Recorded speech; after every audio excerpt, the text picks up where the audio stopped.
Bienvenidos al canal. Hoy hablaremos sobre las importaciones y exportaciones en Bolivia. ¿Por qué seguimos importando tanto? ¿Por qué la mayoría de los productos que exportamos es materia prima? ¿Existió realmente un milagro económico en Bolivia para que crezca tanto el PIB? ¿Son reales realmente este 4 y este 5% que obtuvimos en crecimiento entre el año 2010 y 2018? ¿Se sentaron las bases para una mejora perspectiva del país o solo se trató de un boom de consumo? ¿Por qué se habla de un milagro en cuanto al crecimiento boliviano en el PIB? Este concepto o analogía tiene más de propaganda que de realidad. Cuando el gobierno del MAS ingresa al poder con un apoyo mayoritario de la población, defendiendo varias causas sociales y económicas muy justas que se habían abandonado durante muchos años en Bolivia, lo hace en un contexto económico internacional fabuloso. Ocurren dos hechos que explican en gran medida lo que vino después. En primer lugar, se dio un incremento significativo del precio de las materias primas. Este incremento implicó algo como 60.000 o 80.000 millones adicionales que Bolivia obtiene de este tipo de bonanza. Estamos hablando de dólares. Y el segundo hecho, Bolivia hasta el año 2006 tenía una deuda externa cercana al 63% del PIB. Cuando entra el gobierno del MAS, los países amigos, la cooperación internacional y los organismos multilaterales otorgan un perdón de la deuda externa, pasando al orden de 17% del PIB. Así, el MAS entra al gobierno en un contexto externo muy favorable, con precios de materias primas por los cielos y una gran condonación de la deuda externa. En este contexto se da la que se llamó la nacionalización de los recursos naturales, en especial del petróleo y el gas, pero que, siendo rigurosos, fue más bien una renegociación de los contratos. Hay mucho de narrativa ideológica política muy bien construida, pero que no corresponden a los conceptos antiguos o diferentes que uno puede entender como nacionalización. La nacionalización en Bolivia en dos oportunidades anteriores significó la expulsión y expropiación de empresas vinculadas al petróleo. Pero esto no sucede durante el gobierno del MAS. Hay una ley elaborada por Carlos Mesa e implementada por el presidente Ormando Vacadíez. Es en esa ley que se cambia o se incrementa el impuesto directo a los hidrocarburos. Esa ley explica por qué cuando subió el precio del gas durante el gobierno del MAS se capturaron mayores recursos del sector petrolero. No fue la nacionalización. Ahora bien, ¿cómo ocurrió la nacionalización de los hidrocarburos? Una de las primeras medidas asumidas por el gobierno del presidente Morales en el año 2006 ha sido la nacionalización de los hidrocarburos y posteriormente empresas de otros rubros, lo que le dio al país estabilidad política, social y económica. En mayo del 2006 viene la nacionalización del MAS, que sobre todo fue una reformulación de contratos. En primer lugar, las empresas petroleras siguen en Bolivia, no se fue ninguna. Lo que ocurrió fue que se renegoció el contrato, dando una mayor participación al Estado boliviano. Durante toda su campaña, el MAS dijo que las transnacionales se llevaban el 82% de los recursos y dejaban solo el 18% para Bolivia. Eso nunca fue así, el margen era mucho más estrecho. Por eso es que las transnacionales no salieron de Bolivia, aunque el MAS dijo después que la proporción se había invertido, pero eso tampoco ocurrió. A partir de este momento, a partir de esta fecha, queda nacionalizado todos los hidrocarburos en el territorio nacional.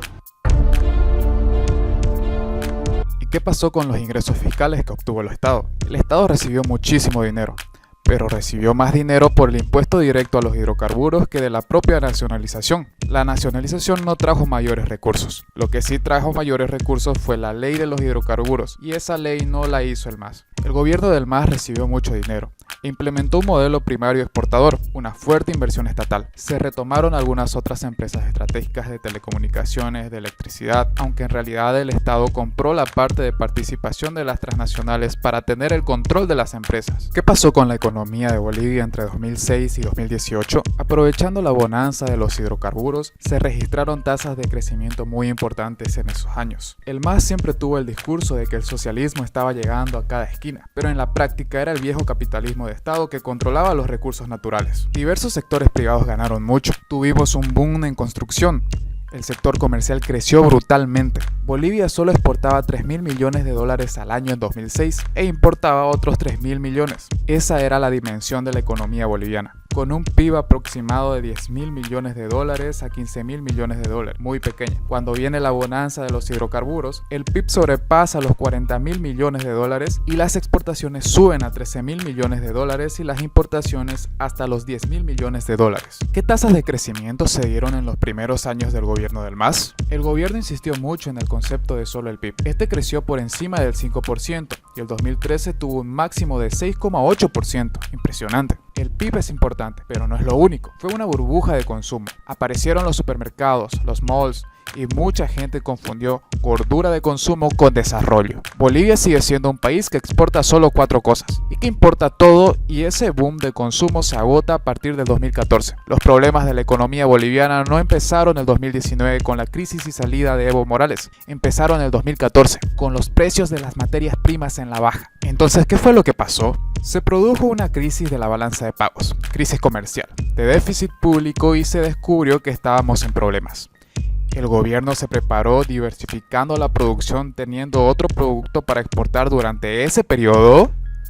No, se dedicó a desarrollar proyectos de infraestructura, alguna buena, pero mucha infraestructura inútil. También creció brutalmente el sector informal. Gran parte del éxito del gobierno del MAS se debió a que el 80% del empleo en Bolivia se respondía del sector informal. Más del 65% de las industrias están en el sector informal. ¿Y se redujo el nivel de pobreza en estos años? Hay muchas formas de medir la pobreza, pero el gobierno siempre utilizó el ingreso. Evidentemente, cuando se miran los ingresos, estos mejoraron en este tiempo, y la pobreza extrema bajó.